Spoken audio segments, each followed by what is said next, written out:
Hello and welcome back to Arley Farm. Now, these two gates here, the that and that one, unfortunately do not open, so I have to jump them each time. I could, since I've got the object hider mod loaded for this game already for hiding some other stuff I didn't want, I could hide these gates and then put some more gates in there that were already open and just leave them open. But I cannot find any actual hinging opening gates that open and close. They're only that width, so I don't know if having gates that are permanently open would be any better than having gates that are permanently closed. So I think I'll just have leave the two that are there already and just deal with having to jump those two gates each time I walk through to the farmyard. Yeah, we're going to start today with feeding the chickens. Oh,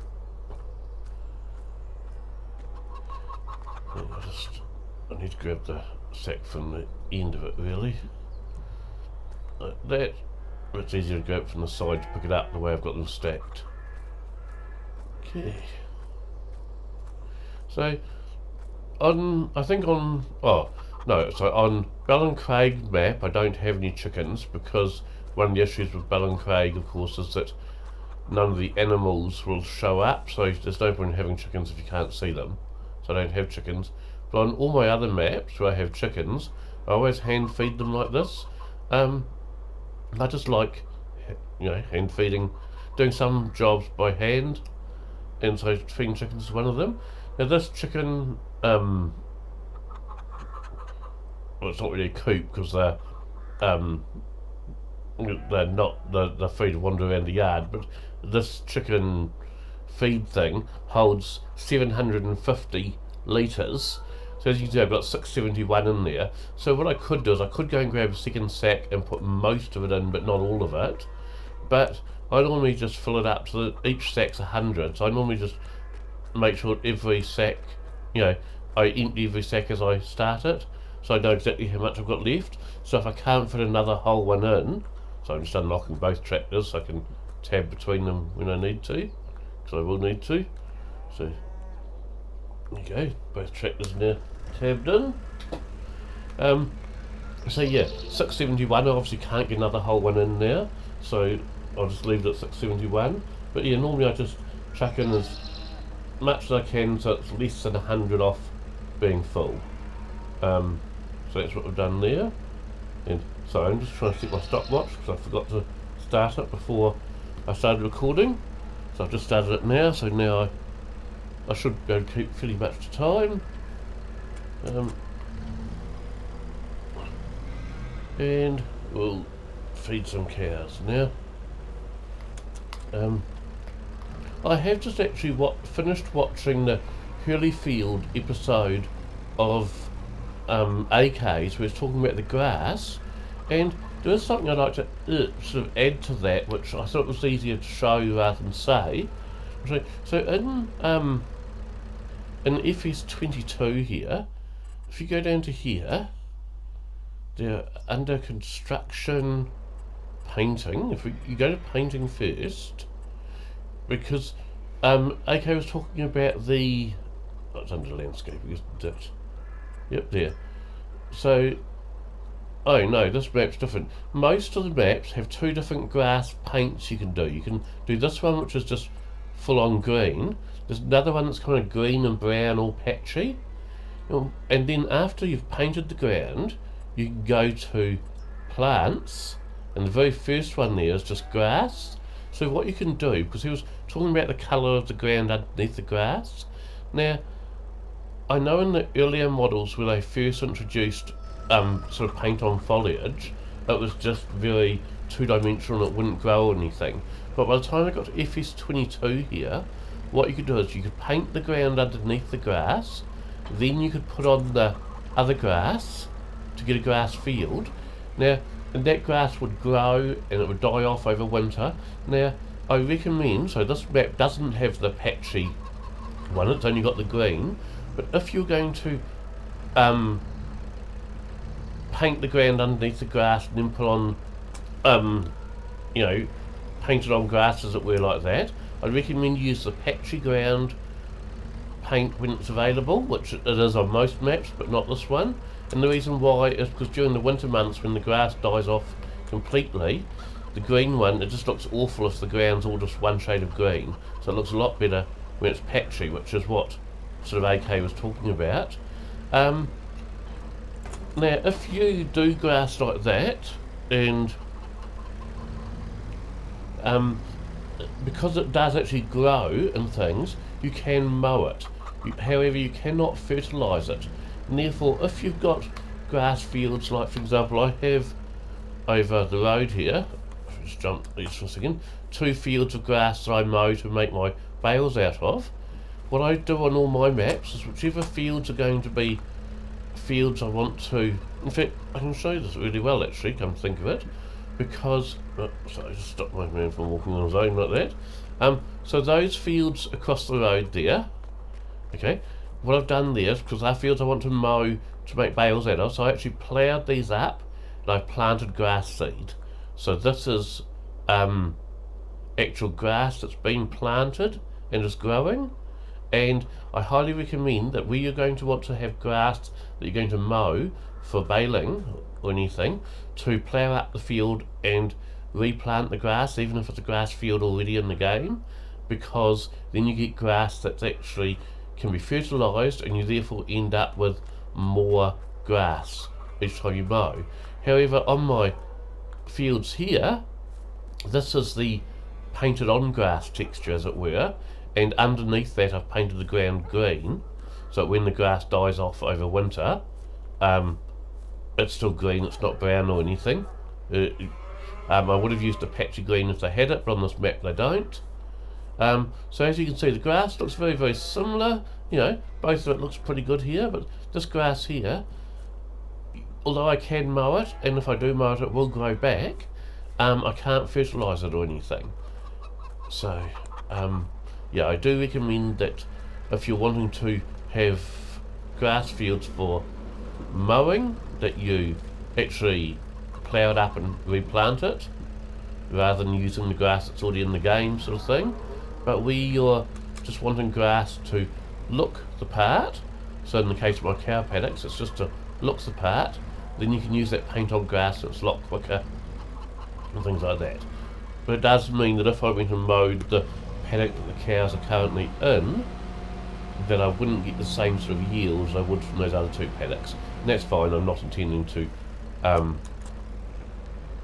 those paddocks that the cows are in. Now, actually, let me put that away yet. The other thing that I should point out, especially for AK on this map, so, okay, he's possibly learning by now what my different paddocks are called, but this one here, oh come on walk, thank you, is my home paddock. Okay, now if we have a look in the bit here, we go to home paddock here. Okay, I probably need to go over to the actual food troughs to show you what I want to show you. So here we'll show you, where does it show? No, maybe it doesn't, that menu. Somewhere it will show you, where does it show it? I cannot remember for the life of me where it shows it. But anyway, this paddock here has 15 cows in it at the moment, which you can see both here and in that menu, and all of my cows are pregnant. Oh, that's where it'll be. It'll be in the, no, that's where I was. So anyway, all these cows are 6 months pregnant at the moment, as you can see. Okay, this paddock, the home paddock, only holds 25 cows. So when you've got 15 cows that are all pregnant, and I haven't got that that mod in that means you get different number of calves and all that, so all my cows are going to give birth to 1 calf. However, because that field only holds a maximum of 25 cows, if I leave it with the 15 in there, when they get to the 9 months pregnant, what's going to happen is the following month overnight, I'm only going to get 10 calves instead of 15. So what I would recommend you might want to do, AK, when you get to the calving stage, and I normally forget to do this, I must admit, but in theory it's a good idea, is use the animal cane mod, and the animal cane's on the back of that Toyota Hilux, not Hilux, sorry, Land Cruiser. So Land Cruiser at the moment. So use the animal mod to go and grab 5 of the cows out of this paddock here, the home paddock. Just move them into any of the other paddocks. All the other paddocks can hold heaps and heaps of cows. It's just this one here that can't. Because otherwise you're doing yourself out of 5 calves. And I remember now where you see that thing. It's in construction here. If I go to animals, cows, so if you go to, I don't know, under the pasture extension there.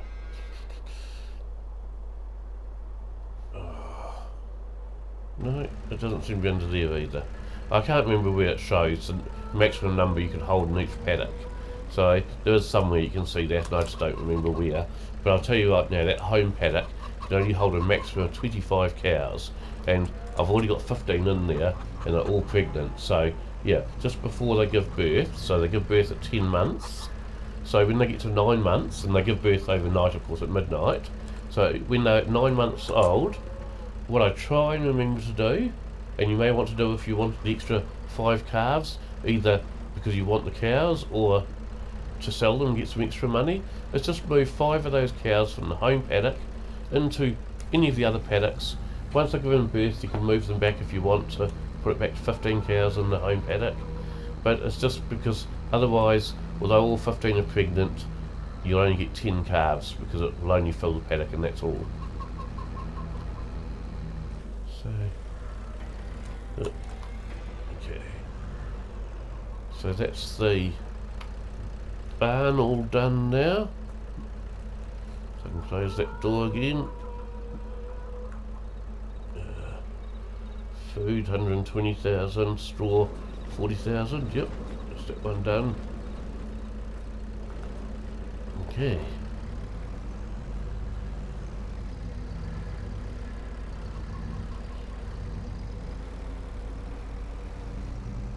So what I've got, there's only 4 paddocks of cows on this farm because this is a very small farm, remember this one. So I will very, very quickly just show you the names of each one. If I go in here and go through the gate or something, just show you. Okay, so this one next to, I was turning the camera around so there's a bit of angle there. So here's the main farm here. Okay, so this paddock here is just an extension of the barn. So whatever animals you've got in the barn, some will be inside the barn here in the building, some will be out in this paddock. They wander in and out. There's a door over there you can see. So those ones are just part of the barn animals. You don't need to feed those ones there separately from the ones in the barn. So to the left of the main buildings, this is the home paddock.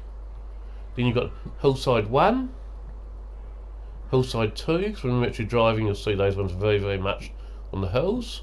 So that's hillside 1 on the left, hillside 2 on the right, and then over the back of there, down here, this is the back paddock, I think I called it, because it's right at the back of the farm. And yes, as AK pointed out, I do own a small copse of trees here.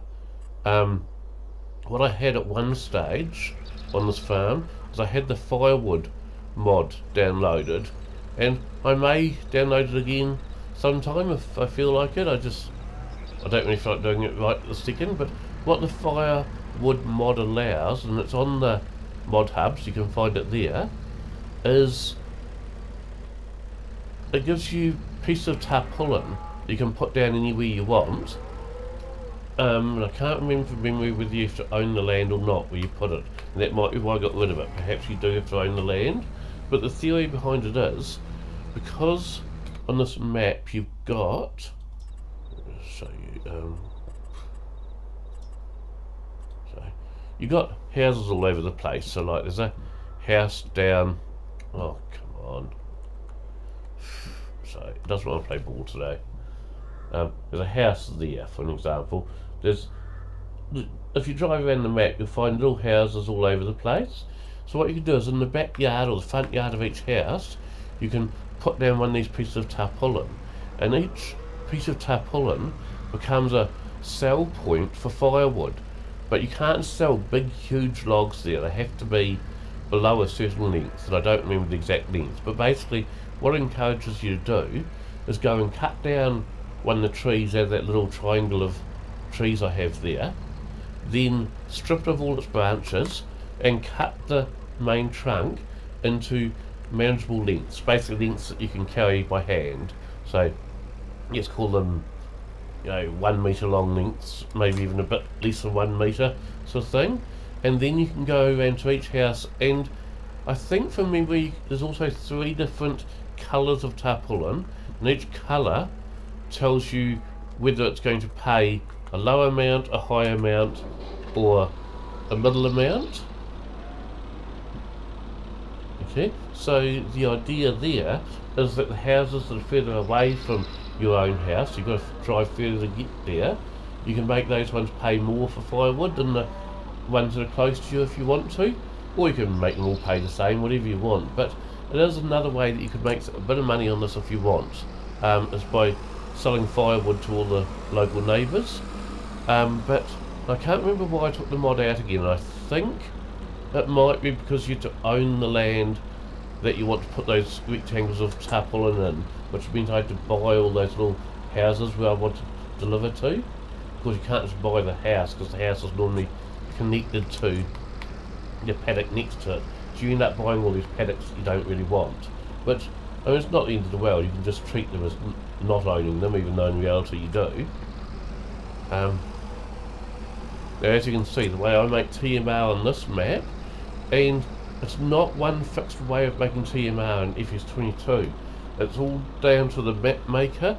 So some maps you have to have straw in your TMR, others you don't. Now, I always unwrap the plastic silage bales before I drop them into the machine. You cannot unwrap a silage bale while it's on the forks. Once the forks go into it, you can't change the state of it, so you'd have to take it off the forks again if you wanted to unwrap it. Which is why I hop out of the tractor and unwrap them before I... Oh, what's happened here? Before I pick them up. Now if you drop a wrapped bale into the mixer with the wrap still on, it does still work. It works exactly the same way as if you'd unwrapped it like I have here. I just like to unwrap them because to me it's a wee bit more realistic. You wouldn't be dropping, you wouldn't want plastic wrap in your TMR mix. So yeah, I always hop out of the tractor and unwrap the bales before I drop them in here, but it will still work if you don't unwrap the bales first. Okay? And so I make the TMR for this particular map. 1 bale of hay and 2 bales of silage, and that makes up, in that little trailer there, as you can see, 96%. Now, if sometimes, let's say I've got 6 or 7% left in the trailer when I've just finished filling one of the troughs, I might go back and refill before it's quite empty. It doesn't matter if you do that, because all that will happen is the second, let's say it was already at 6% when I dropped this in, so it would be wanting to get to 102%, which it obviously can't do. It can't do over 100%. All that happens is the last silage bale you drop in, or the last bale you drop in, which, because I do the hay first, then the silage, for me it's the last silage bale. It could be the last, the hay bale or whatever, if that's the one you put in last, won't completely disappear, and it will wait until you've emptied the trailer slightly, then it will disappear the rest of the way. Now you'll notice I don't bother closing my gates just while I'm driving through to feed the animals. I will close them all once I finish feeding all the animals. I tend to leave them open. I mean, at the end of the day, they're all paddocks of cows, all these cows are all the same age, so they could all mix. I could just leave the gates open. I just like to close them when I'm done, but I don't want to have to spend my whole day opening and closing gates, so I sort of open them, go in, do what I need to do in the paddock, and then close them again on the way out when I'm done, rather than hopping out right now and closing them. For any purists that are upset by the fact I've left my gates open, you can imagine that one of my kids was riding on the tractor with me, and the kid's standing at the gate stopping the animals from getting out. until I get back in a moment. One of the unwritten rules in New Zealand, because in New Zealand there's often like gravel roads you might go down where farmers have gates on them to keep stock in and things like that, or if you're going to visit a farmer for whatever reason, rules in New Zealand kind of thing, and that these aren't written down anywhere, but just everybody knows them, is you always leave a gate as you find it. So if it was open, you leave it open. If it was closed, you leave it closed. Now, if you've got, say, a car full of people, whoever's running shotgun, which is of course the front passenger seat, it's their job automatically to open any gates that need opening and close them after you've gone through them. So the driver can just drive up to the gate and stop, and no one has to sit and wonder who's going to do it, because the rules say whoever's running shotgun has to open and close all gates. Now, I don't think I've got enough to fill this trough, so I'll just empty the trailer here, and I'll come back and finish this trough after I do the other one. Here we go. I may run a bit longer than normal on this video,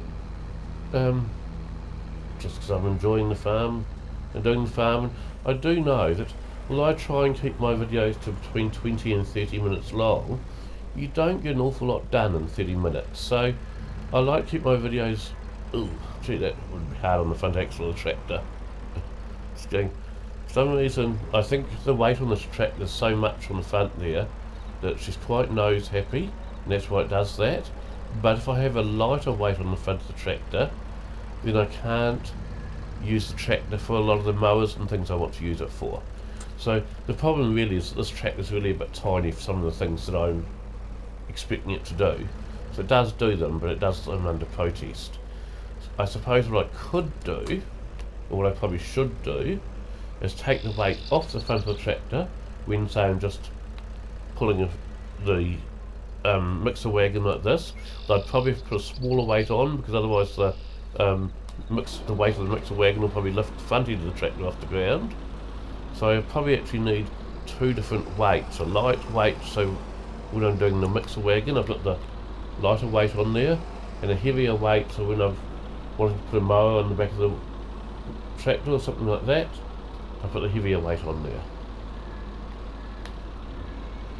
Now, because I don't use straw in my mixture of TMR on this particular map, that's why there's so little straw there, because all that straw gets used for is for bedding in the barn. That bale's about to fall off, so the end of those full, so I thought I'd gone in deeper than that, but never mind. Haven't got far to take it, so...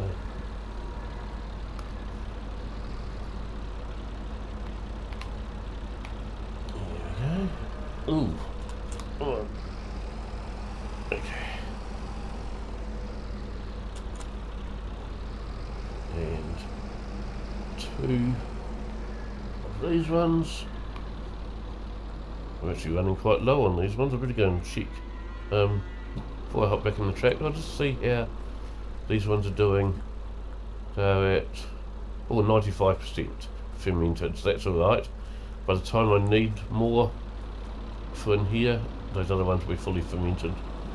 And what I'll do is, you notice the different colours, that's because they're from different seasons. So what I would do when I've finished all these pink ones, I'll bring some green ones through here, because they're easier to grab from here than going right into the paddock. And whichever green ones don't fit in there, I will sell. Because on this particular map here, because the farm is so tiny, therefore my herd is very tiny and things, and I have a fair few expenses still on this farm. So this map is very, very difficult to make money on if you just work on your own farm and things. So I was really struggling with this map at first, and the reason I was struggling was my own fault. I forgot entirely my plans when I had designed this one, and I've deliberately designed this one to be a very small map, because the idea behind this one is that you are meant to go and do contract work for other people on the map. It's not designed, this map, that the farm itself will keep you fully solvent. It simply won't. Okay, so when I made this map, I deliberately designed it with the concept of you've got time, do some contract work for other farmers. My other maps aren't designed that way. They're designed where just your own farm will, albeit only just, keep you solvent. But this farm here will not keep you solvent if you're just doing work on your own farm and that's all. You could perhaps look at buying some more paddocks over time and becoming self-sustaining if you wanted to, but it's not the way I designed this map. So this is also the only map I play where I'm not playing in the 80s. I'm actually playing this as a modern farm. Hence why I've got, say, that Toyota Land Cruiser and vehicles that are more modern. Even this tractor we're in right now, I'm not quite sure what year is it same argon or semi-argon? I'm not sure whether it's same or semi. I call it same anyway. So this is the same Argon 3 tractor. Now I'm not sure what year it is, and it probably is getting a bit long in the tooth now, but certainly way more modern than any tractors I have on any of my other farms, because this is a more modern farm. The trucks are still old on this farm.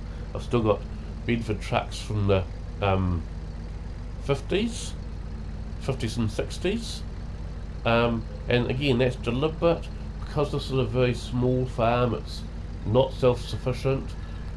The farmer simply couldn't afford to buy new trucks for on the farm, so I've got some very, very old trucks. I've got a pretty modern pickup truck. One of my two tractors, this one here, is reasonably modern. The other one is as old as the hills. I suppose the concept behind the tractors is that when the small one, the little Massey, finally gives up the ghost, I would fit the forks from the Massey onto this one and just survive with just one tractor, and this one would have to load the bales onto the mixer wagon, then go and hitch up to the mixer wagon to pull it around the farm. That's of course going to take extra time to keep on unhitching and rehitching the mixer wagon. So as long as the old Massey is still running, we're going to use it with the forks on it, but really this farm's not big enough for two tractors. So the concept behind having a new tractor and an old tractor is when you buy a new tractor, you don't necessarily get rid of the old one, you just keep it until it's really, really, you've run it its whole entire life that it can do. Basically, you keep on running it until something really expensive to fix goes along, and that at that point you get rid of it, and not before. Yeah. Just about finished feeding the cows now. Just going to finish topping up this trough here, then the cows are all done, and we will get on to the mowing, which I want to get done.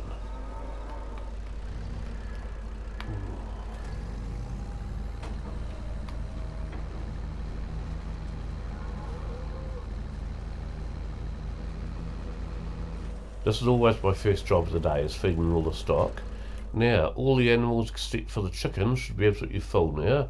11,250, 11,250, 11,250, chickens 671, 120,000 and 40,000 straw, and 11,250.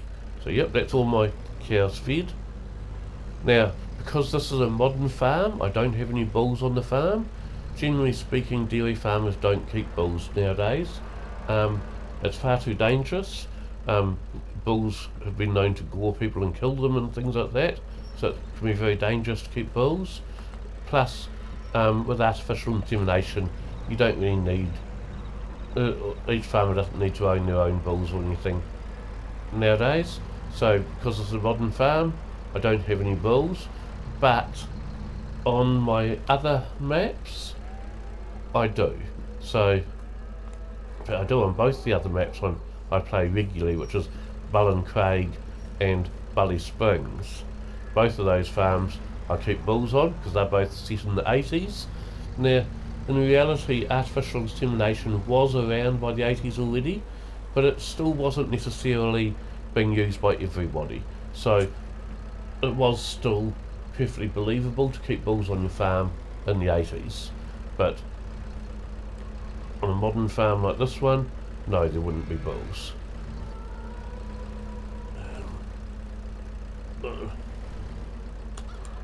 And the other thing is I've got a small enough herd on this farm that if it snows in the winter, and it doesn't snow every winter on these Irish maps, one of the things I like about them is the winters can be quite unpredictable. Sometimes it snows, sometimes it doesn't. If it does, I normally move all of the livestock all into the barn here. Although it does kind of depend. If it's just a light covering of snow on one day, because bearing in mind I'm doing 1 day one day months here, so winter is only like 3 months long. Although sometimes if you get snow in winter, you also get it for the first day of spring. But yeah, so if I get a very, very light covering of light smattering of snow for 1 day in winter and that's all, I might just leave the cows out in the paddock. Oops, we put the pressure on. But if I can see from the weather forecast that there's going to be 2 or 3 days of snow, I move all the cows out of their paddocks and into the barn over the winter. So I do have enough barn space to do that. Okay. Okay.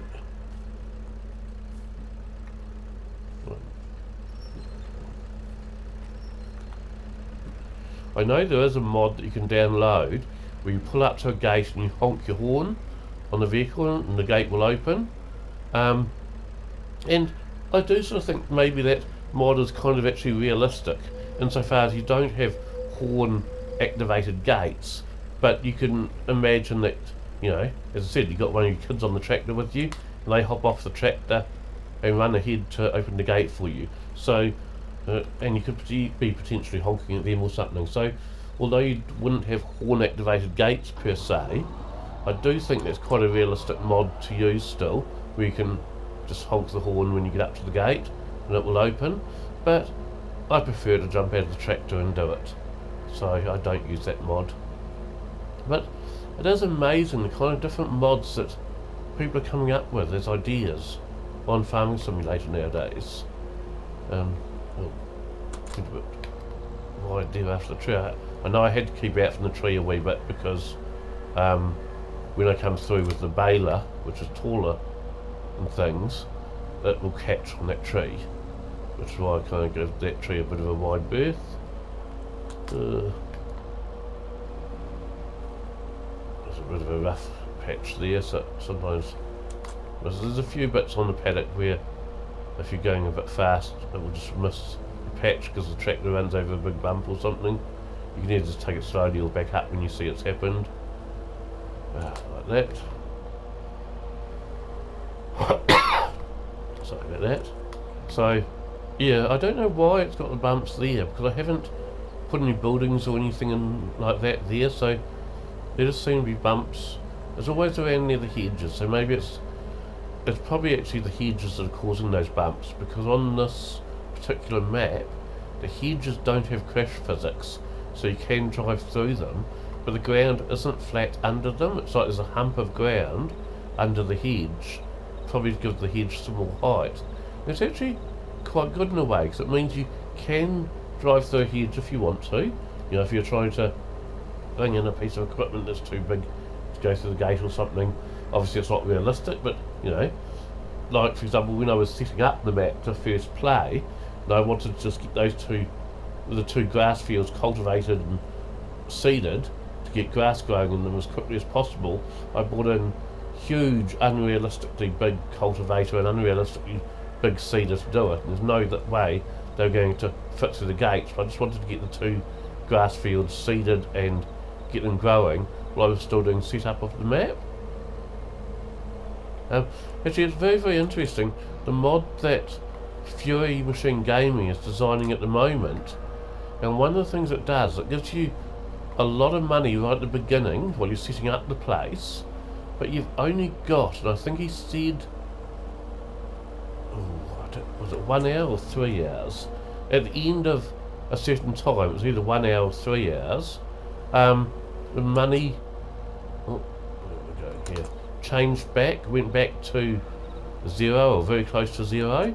So basically you only had, it might have been 1 hour, I think, you only had 1 hour to set up your map.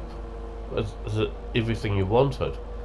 I must admit, I would really struggle with that bit of the mod. I mean, I think it's a great idea. I'm not knocking the mod, not at all. I think it's a really great idea, okay? But I find that for me, it takes me, if I decide to start playing a new map and I want to set it up the way I want it, it takes me at least 8 hours real time to set up a map to be how I'm happy with it.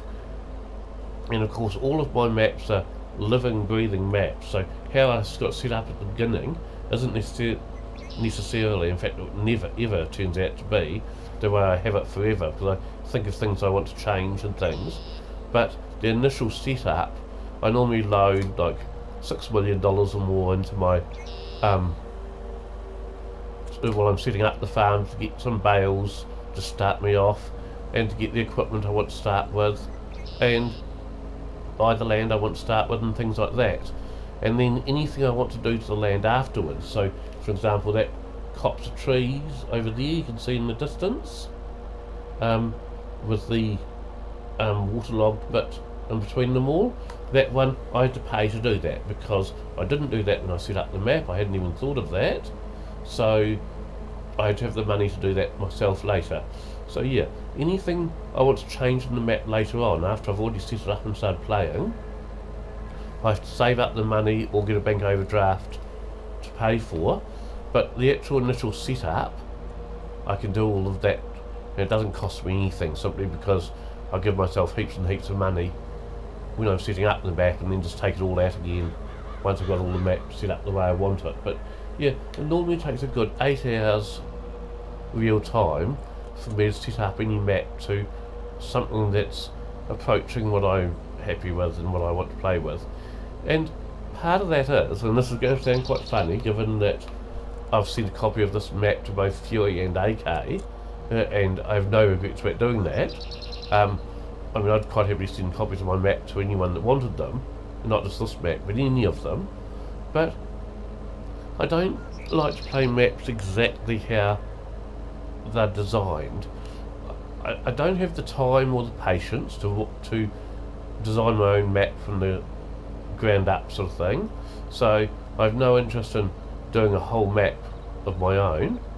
But I don't like to play a map that's going to be exactly the same as what 100, 1,000 other people in the world are also playing, so I like to make it uniquely mine. So that's why I like to make some changes. And so generally the way I do maps, I find a map that I like the general layout of it, I enjoy the map, so it's normally an Irish map or an English map, occasionally a Scottish map might tickle my fancy, but generally speaking it's going to be Irish or English. I find a map where I generally like the main layout of the map, but there'll be little bits I don't like or something, and then I'll just change those little bits to make it more my own. So like this map here, I put in the old farmhouse here myself, and I put that in because of the gate over there. I've talked about that in a past video. I thought that gateway looked a bit too fancy into the field, so I thought, well, why would you have a fancy gateway?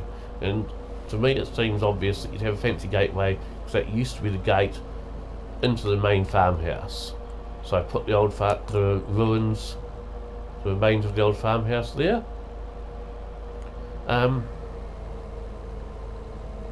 Yeah, so I like to just add bits, and I always try, and when I'm adding bits into a farm, whatever, I have a story in my mind that I'm working to. So in this particular one, it's got the old farmhouse there from many generations ago or something. It's got the newer farmhouse across the road, which of course is a lot smaller than what the old farmhouse probably would have been, because over the years the farm would have been chopped up into smaller and smaller sections, and now it's just a little it's basically a family run farm, so I don't get hired workers in or anything like that. Haven't got that kind of money, so it's just a very small farm, and I'm just trying to squeeze a living from. As I said, I have to end up doing some contract work for neighbours and things as well, because there's just not enough. My herd's not big enough. I don't have enough paddocks I don't have any equipment for doing crops or anything. So I end up having to do contract work as well, just to make ends meet, especially over the winter months. Straw, because I can't make straw, so every time I do run out of straw, I need to buy that in. So that's another cost. I need to buy the chicken feed in because I can't make wheat to make my own chicken feed. So the sacks of chicken feed get bought in. So there's lots of expenses on this farm, lots of outgoings, and the only income is selling milk, selling any additional calves I don't need, and selling any additional silage bales I don't need. But in FS22, silage bales aren't the huge money spinner that they were in, I think, was it FS17 or FS19? Might have been 19, I think, where silage bales you could make an absolute killing from. If you made and sold silage bales, you'd, never ever be broke. And if in FS22, there always seems to be one crop that pays really well or something. In FS22, it seems to be timber. So if you get into logging, you'll never go broke. As anyone who watches Fury's videos would know, there's always money in logging. But I don't really enjoy doing logging, so and I like living in Struggle Street on the farms anyway. So generally what I do is I give myself a big overdraft to start with. I sort of plug away at slowly paying off that overdraft, and when it is paid off, if there's nothing I'm wanting to buy for the farm, so like I hardly ever upgrade my equipment. I like the tiny little starting equipment and things like that. So it's very rare that I go and want to upgrade equipment, which of course costs lots of money. So unless I want to start buying more fields to extend the farm, there's not really a lot I want to spend money on. So once I get the overdraft paid off, I just go into the XML and I give myself another large overdraft. So I've got to once again start struggling at paying it off, because obviously this isn't financial advice for real life, but in the farming game, I really enjoy living on Struggle Street, trying to pay off a large overdraft. To me, that's much more fun than watching the bank balance go up and up and up. So I think I've got this, I think I'm down to, where's my overdraft on this one now? Let's have a quick nosy. I can't even read this. Let's say 75,000? Yes, it does. So my overdraft is down to 75,000 now. So certainly getting there. It started off at 200,000. Generally, I start each map after doing the setup with $10,000 cash. Actually, I don't get to the round bits. Again, so I'm going to start doing. Oh no, I will do the. I will finish off the fourth one around the edges, and then we'll start doing the up and down strips. So yeah, I start off with $10,000 cash and a $200,000 overdraft. Because I'm doing dairy farms which don't pay as well as crops or anything, a $200,000 overdraft with only $10,000 in the bank to start with, after you've set up your farm the way you want it, will ensure that you're struggling. Because I also run my own, and I don't share kind of like, I know Fury will often, tell the rules up front when he starts a new map and saying, these are the rules I'm going to play by, and that's great, but the problem is that when you announce to the world what rules you're playing by, if you want to break those rules, then everyone knows you're breaking your own rules, sort of thing. So I generally don't publicly announce the rules I play by. I just sort of play by them. But I will share one of the rules I kind of play by, which is you can never be an overdraft by more than 250,000. So if I've already got a $200,000 overdraft at the beginning of the series, it means I can't buy more than 50,000. And then as I pay money back, of course the amount I can buy becomes more. Now the reason I play by that is, of course, in real life, if you're wanting to borrow money from a bank, they're going to want to have a security against your assets. And because my farms normally have very small equipment and very old equipment, nothing modern, shiny, new, it's not worth a lot of money. So the only thing I really have of any value is the land that I'm farming. And since none of my farms are overly big, I sort of thought, well, probably realistically the bank would be willing to lend me maybe 250,000 against the land, knowing that if I defaulted on my overdraft, they could kick me off the farm, repossess it and sell it, and be very comfortably assured that they're going to get their money back by selling off the land I own. But as I said, because the equipment I own is really worth nothing to a bank, a bank's not going to want to repossess and sell an old tractor from the 70s or something like that. They're not going to be bothered with anything like that. So yes, what they will do instead is just ignore all the equipment, treat that as rubbish, and say, what's the land worth? And so yeah, I have a rule that I never have an overdraft of more than 250,000. I start off with 200,000, as I said, $10,000 cash, and often I need to dip into that 10,000 and sometimes even extend the overdraft a bit at the beginning, because after I finish setting up the farm, I suddenly realised there's things I forgot to include in the setup, like I forgot to give myself any bags of fertiliser, so I can't fertilise my fields, so I haven't got any fertiliser. So, you know, it gives me that $50,000 buffer I can borrow against to get things that I forgot, or things that sometimes, if it's a map you haven't played before, you start playing it and suddenly you realise, actually, I needed to have this or that or the other, which is something you hadn't thought of. So, for example, on this particular map here, the grass fields, weeds won't grow on grass fields. But on Belly Spring, weeds do grow on grass fields.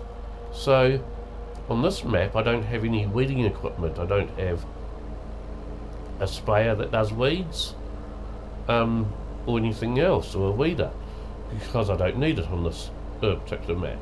But on Belly Spring, you do need that stuff. You need some way of taking care of weeds.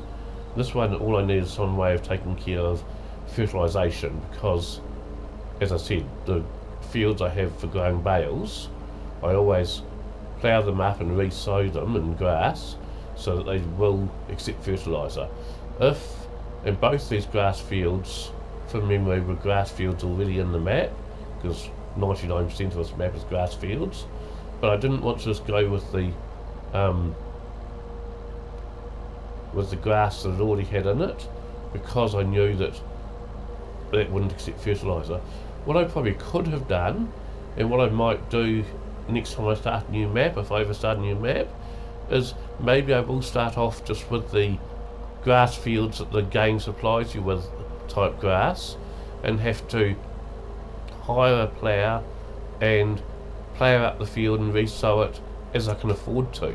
And that might mean not doing it all at once too, because obviously you're going to need some bales for your animals, so you can't sort of plough up all of your grass fields all at once, because it will take a bit longer for them to grow from seeds. So, you know, maybe, you know, hire a plough, hire a bigger tractor that can pull the said plough, since this tractor wouldn't pull one. You know, plough up one field, re-sow it in grass seed, or then the following season, oops, missed a spot, following season, hire the plough and the bigger tractor again, and go and plough up the next grass field, and replant that in grass, and so on and so forth, until all of your grass fields, all the ones you want to use for baling purposes, are all sown grass rather than default game grass. So that could be a good way of adding to the challenge. I might do that next time I start a new map, have it so that I don't start with ploughed up and sown grass fields, I start with game grass fields instead. Yeah, I mean, the other thing is that with this map, if I start earning too much money, I could perhaps do that anyway, you know. I'm sure with grass fields, every so often, I don't know, maybe every 4 or 5 seasons or something, you might need to plough up the grass field and re-sow it anyway. But I've got a fairly big expense coming up shortly anyway, and I'll show you that before I call this video done. As you can see, all of my cows, where are we? 44 months old, so they're getting a bit long in the tooth. I normally try and sell my herd either by 50 months old or 60 months old, because 60 months is 5 years. And from everything I've read, a dairy cow is normally only productive for about 5 years. And obviously there's a bit of give and take in that, it's not an exact science. But because I'm relying so heavily on the milk and things from my dairy herd, I can't afford to have really old cows. I also can't afford to be keeping, on this map certainly, I can't afford to be keeping calves that aren't productive yet, because I've got a lot of growing to do before they are. So what I tend to do is, when my cows get too old, I actually sell the herd off, and I buy a new herd that's already 18 months old when I buy them, so that they're ready to start producing milk straight away. Again, I haven't got that,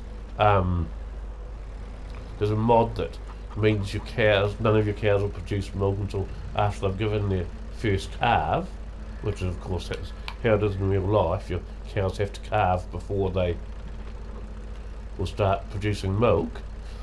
But by buying them at 18 months old, I can sort of imagine that all these cows I'm buying are ones that have now given birth for the first time, so they are now officially milkers. So yeah, I've got all my cows on this farm are all the same age. So I've got 4 paddocks, 1, 2, 3, 4 paddocks in the barn. So I've got 75 cows on this paddock, so each one's got 15 in it. So you don't get very much money when you're selling off the old ones. So I'm probably going to have to extend my overdraft out further, because I'm going to have to be buying 75 new cows in the very short near future sort of thing.